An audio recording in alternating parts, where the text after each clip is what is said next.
Friends, a very good morning to all of you. I hope you are doing well in your life. Myself, Dr. Harshvardhan Shrimali. इस video lecture के अंदर मैं आपके लिए लेके आया हूँ मोस्ट इम्पॉर्टेंट क्वेश्चंस जो आपके एग्जाम्स में पूछने की संभावनाएं ज़्यादा हैं. देखिए, वैसे पेपर मैंने नहीं बनाया है और ये सारी चीज़ें डिपेंड करती है जो पर्टिकुलर टीचर पेपर बनाता है वो किस तरीके से सोचता है उन सारी चीज़ों पर फिर भी अपने पूर्व ज्ञान से मैं कुछ इम्पॉर्टेंट क्वेश्चंस हर यूनिट में से दो लेके आया हूँ जिनकी संभावनाएं बहुत ज़्यादा है क्योंकि इन क्वेश्चंस को frequently previous year question papers के अंदर पूछा गया है. तो अगर आप इन्हें पढ़ेंगे तो भी आप क्या कर सकते हैं, एक एग्ज़ाम के अंदर एक अच्छी एज रख सकते हैं. पहले हम बात करेंगे हर एक यूनिट से कौन कौन से टॉपिक्स इंपॉर्टेंट है उसके बारे में और उन टॉपिक से कैसे क्वेश्चंस बन सकते हैं उन्हें बाद में देखेंगे. चलिए इस लेक्चर को स्टार्ट करते हैं. भारत माता की जय. सबसे पहले हम देखते हैं इम्पॉर्टेंट यूनिट नंबर फर्स्ट से जो इम्पॉर्टेंट टॉपिक है वो कौन कौन से हैं. पहला है इकोनॉमिक इन्वायरमेंट के बारे में. देखिए, क्योंकि आपका सिलेबस क्या है, इकोनॉमिक इन्वायरमेंट ऑफ इंडिया, तो हम सबसे पहला क्वेश्चन जो बन सकता है वो क्या बन सकता है, इकोनॉमिक इन्वायरमेंट के ऊपर. दूसरा बन सकता है ह्यूमन डेवलपमेंट इंडेक्स के ऊपर. ठीक है. सेकंड यूनिट के अंदर से पहला क्वेश्चन आएगा ही आएगा, आप मान के चलिए, नीति आयोग के ऊपर. नीति आयोग का स्ट्रक्चर कैसा है, ऑब्जेक्टिव्स कैसे हैं, वर्किंग कैसी है, ये जितने भी टॉपिक्स बता रखे हैं सब के वीडियो आपको चैनल के ऊपर अवेलेबल हैं. आप प्लेलिस्ट पे जाकर और बीकॉम को जैसे ही क्लिक करेंगे सारी चीज़ें आपके सामने ओपन हो जाएगी. तो नीति आयोग का स्ट्रक्चर, ऑब्जेक्टिव्स और वर्किंग. यूनिट नंबर सेकंड से सेकंड टॉपिक कौन सा इंपॉर्टेंट है, रीजनल डिस्पैरिटीज इन इंडिया, है ना. रीजनल डिस्पैरिटीज कौन कौन सी है उसके बारे में. यूनिट 3 से जो इम्पॉर्टेंट टॉपिक है वो है न्यू एग्रीकल्चर स्ट्रेटजी और दूसरा है एग्रीकल्चर फिनेंस और स्पेशल रेफरेंस क्या रहेगा इसमें, किसान क्रेडिट कार्ड के ऊपर रहेगा. ठीक है, क्योंकि ये किसान क्रेडिट कार्ड हाल ही के दिनों में बहुत ज़्यादा चर्चा का विषय रहा. इस वजह से अगर कोई टीचर करंट अफेयर्स से जुड़ा हुआ है तो वो आप मान के चलिए कि 100% इस टॉपिक को यहाँ से उठाने वाले हैं. Unit number 4, trends in Indian foreign trade, है ना. अभी क्या ट्रेंड्स चल रहे हैं इंडियन फॉरेन ट्रेड के अंदर और सेकंड टॉपिक है causes and effect of persistent deficit in the balance of payment. तो बैलेंस ऑफ पेमेंट क्या होता है, डेफिसिट क्या होता है और इसके कॉज और इफेक्ट क्या होते हैं, ये सारी चीज़ें हम डिस्कस कर चुके हैं. यूनिट नंबर 5 से जो क्वेश्चन बन के आता है, अब ये यूनिट नंबर 5 जो है वो पूरी की पूरी किसके ऊपर है, वर्ल्ड ट्रेड ऑर्गेनाइजेशन के ऊपर है. तो फर्स्ट टॉपिक इससे इंपॉर्टेंट है WTO and its impact on Indian economy. Second चीज है पब्लिक डेट किसको कहा जाता है और पब्लिक डेट इन इंडिया, उसका क्लासिफिकेशन और उसका मैनेजमेंट. ठीक है, तो ये सारे जो टॉपिक है, सारे सिलेबस का ईच एंड एवरी टॉपिक मैंने वीडियो लेक्चर्स में कवर कर रखा है, आप वहां से पढ़ सकते हैं. अब हम देखते हैं कि क्वेश्चंस कैसे बनेंगे. तो यूनिट फर्स्ट से जो क्वेश्चन बनेगा, जो मैंने आपको इंपॉर्टेंट टॉपिक बताया उसके ऊपर पहला क्वेश्चन बनेगा, discuss the key factors affecting the economic environment.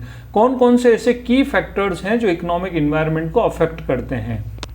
पहले हम बताएंगे इकोनॉमिक इन्वायरमेंट क्या होता है, फिर हम बताएंगे कौन कौन से फैक्टर्स हैं जो इकोनॉमिक इन्वायरमेंट को अफेक्ट करते हैं. इसी के अंदर आ सकता है how do these factor influence economic development. Second question यहां से बन सकता है, explain the concept of human development index, है ना. यहाँ पे इंडेक्स में लिखना भूल गया, आप इसे इंडेक्स लिख के देखना. Explain the concept of human development index. Human development index क्या है, हाउ इट इज मेजर्ड, इसे कैसे मेजर किया जाता है, and what is its significance in evaluating economic development, और इसका क्या महत्व है, क्या इंपॉर्टेंस है इकोनॉमिक डेवलपमेंट को इवेल्युएट करने के अंदर. यूनिट सेकंड से जो क्वेश्चन बनेगा वो बनेगा, describe the structure, objective and working of NITI Aayog. ठीक है, इसमें हमें सारी चीज़ बतानी है. सबसे पहले हम बताएंगे नीति आयोग का फुल फॉर्म क्या होता है, नीति आयोग को कब बनाया गया, नीति आयोग का चेयरमैन कौन है, नीति आयोग का वाइस चेयरमैन कौन है, नीति आयोग का CEO कौन है, सारी चीज़ें स्ट्रक्चर के अंदर आ जाएगी. इसके ऑब्जेक्टिव्स क्या क्या हैं, है ना, इसने किसको रिप्लेस किया, तो ये सारी चीज़ें। How does it differ from the planning commission, planning commission से ये डिफर कैसे करता है? तो सबसे पहली चीज़ ध्यान रखने वाली बात क्या है, प्लानिंग कमीशन हर 5 साल के लिए प्लान बनाता था और नीति आयोग प्रत्येक वर्ष के लिए हर 1 साल के लिए क्या बनाता है, प्लान बनाता है। जबकि प्लानिंग कमीशन क्या था, इम्प्लीमेंटिंग बॉडी भी था, है ना, जो प्लान ये बनाता था उसको इम्प्लीमेंट भी करता था। पर नीति आयोग क्या है, नीति आयोग सिर्फ एडवाइजरी बॉडी है, सरकार को, भारत सरकार को क्या करेगी, सिर्फ एडवाइस प्रोवाइड करेगी, है ना।